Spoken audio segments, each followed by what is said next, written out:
Hello, नमस्कार मंडळी. तर दुसरा दिवस होतो आणि सकाळी मस्त असा ब्रेकफास्ट आला. मस्त नव्हता तो, ठीकठाक होता. ब्रेड होता आणि त्यानंतर कटलेट वगैरे होते. सगळ्यांनी नाश्ता वगैरे केला.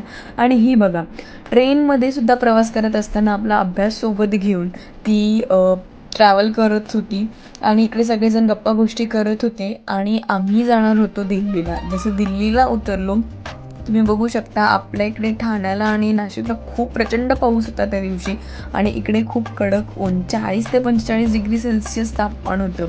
एवढ्या गरमीतही दिल्लीला उतरल्यानंतर आमची ट्रेन 2 तास लेट होती.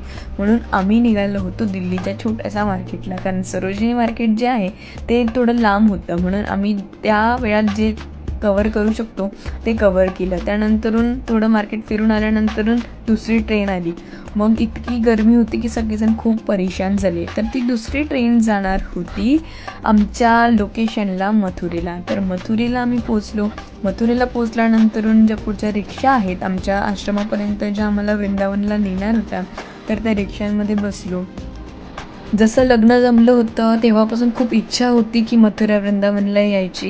हे थर्ड टाईम आम्ही आलेलो आहोत तिकडे.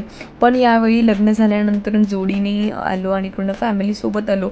यावेळेस काही मज्जा वेगळीच येणार होती. तर तुम्ही ब्लॉग नक्की बघा, खूप इंटरेस्टिंग ब्लॉग आहेत. आणि पुढे काय काय होतं, आम्ही कोणत्या आश्रमात थांबतो, हे सगळं नक्की तुम्ही बघा. भेटूया आपण नेक्स्ट ब्लॉगमध्ये.